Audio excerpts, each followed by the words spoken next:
স্বাধীনতা সংগ্রামীর আশ্রম দখল, দুষ্কৃতী দৌরাত্ম্য, ঘরে তালা। গত মার্চে চাঞ্চল্যকর অভিযোগ ওঠে কসবায়। নিউজ 18 বাংলায় এই খবর দেখানো হয়। আবাসিকদের দাবি, এখন দুষ্কৃতী দৌরাত্ম্য কমেছে, পুনরুদ্ধার করা হচ্ছে সরলা পূর্ণাশ্রম।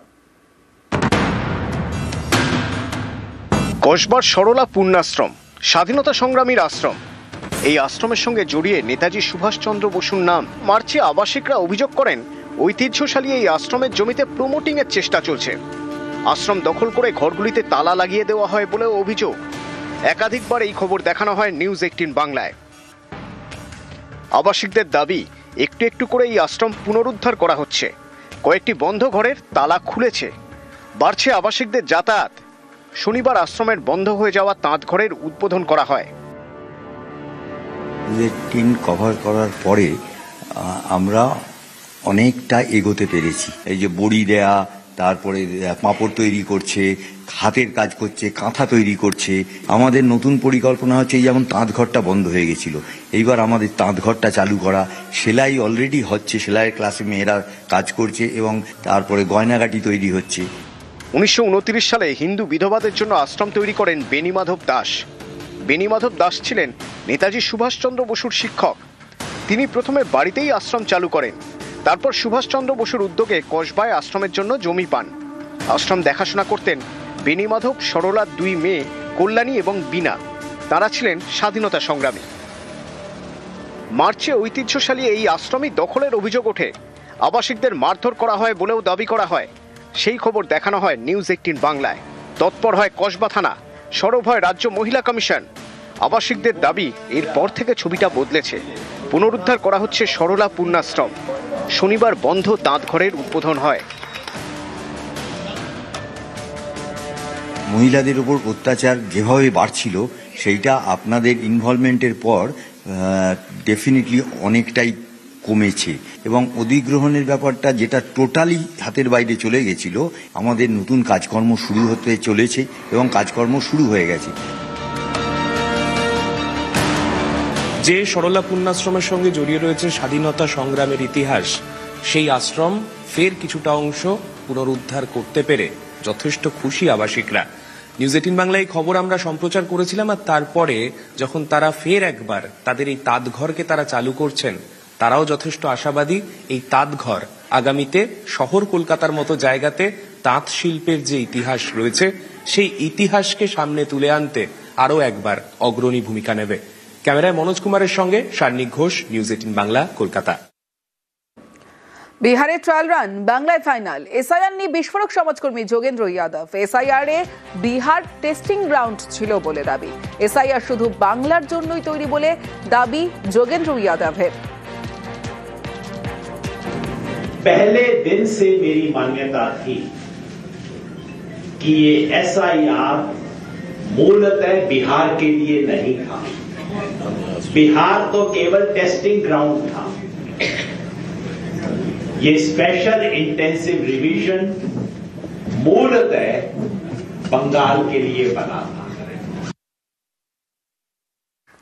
নামবাদে পশ্চিমবঙ্গ 1 নম্বর হওয়ার আশঙ্কা। এসআইআর নিয়ে বিস্ফোরক সমাজকর্মী Jogendra Yadav. SIR form fill up না করলেই কোপ, তালিকা থেকে পুরোপুরি নাম বাদ যাবে বলে দাবি। সীমান্তবর্তী এলাকায় বহু নাম বাদের আশঙ্কা প্রকাশ করেছেন সমাজকর্মী Jogendra Yadav.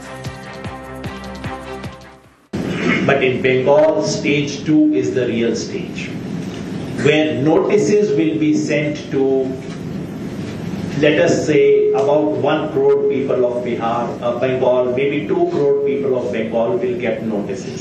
This is how 2-stage exclusion is going to take place. My fear is, and I really wish I'm proven wrong, my fear is that West Bengal is going to witness the largest ever disenfranchisement in the history of India and perhaps in the history of the world. পশ্চিমবঙ্গে চলছে SIR. অভিযোগ, কাজের চাপে কোথাও অসুস্থ হয়ে হাসপাতালে ভর্তি বিএলও, বেডে বসেই ডেটা এন্ট্রিতে ব্যস্ত। কোথাও বিডিও অফিস থেকে বাড়ি ফিরে অঝরে কান্না বিএলওর।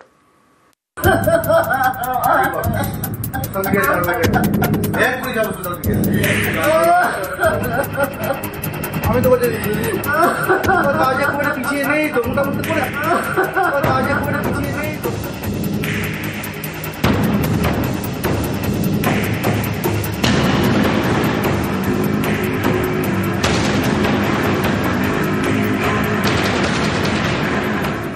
হাসপাতালের বেডে বসে ডেটা এন্ট্রি করছেন বিএলও।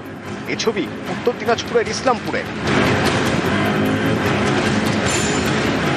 চোপড়ার বাসিন্দা মুস্তাফা কামাল চুটিয়াখোর গ্রাম পঞ্চায়েতের 188 নম্বর বুথের বিএলও।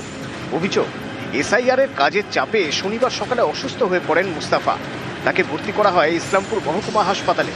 অভিযোগ, কাজের চাপ এতটাই যে হাসপাতালের বেডে বসে ডেটা এন্ট্রির কাজ করেন।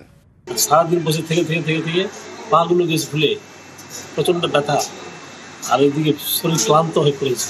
এই নিয়ে আমি বাড়িতে আমি রাত 2টা পর্যন্ত কাজ করেছি। শরীর দুর্বল হয়ে যাওয়াতে কাল থেকে আমি আবার চলাফেরা করতে পারি না। এর মধ্যে আমি চাপ দিচ্ছি যে 25 তারিখের মধ্যে আমাদের ফর্ম জমা দিতে হবে। সম্ভব না স্যার, আমি কেন কেউ দিতে পারবো না।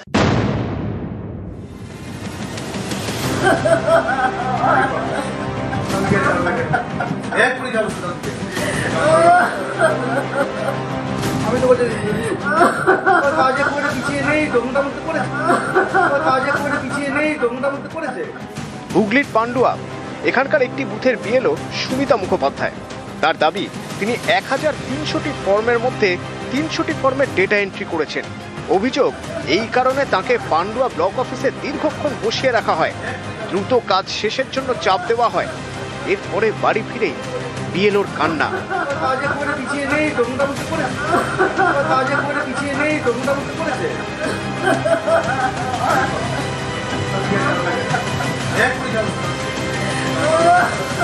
আমার কাজটা ডিলে হয়েছে এই কারণে আমি অ্যাডিশনাল বিএলও পরে পেয়েছি আপনাদের টেকনিক্যাল ফল্টের জন্য। আমার 10 বছর আগে থেকে অ্যাক্সিডেন্ট হয়েছিল। এই অ্যাক্সিডেন্টের পর থেকে কিন্তু আমার নিউরোসাইকিয়াট্রিস্টকে দেখাতে হয়, মেডিসিন নিতে হয়।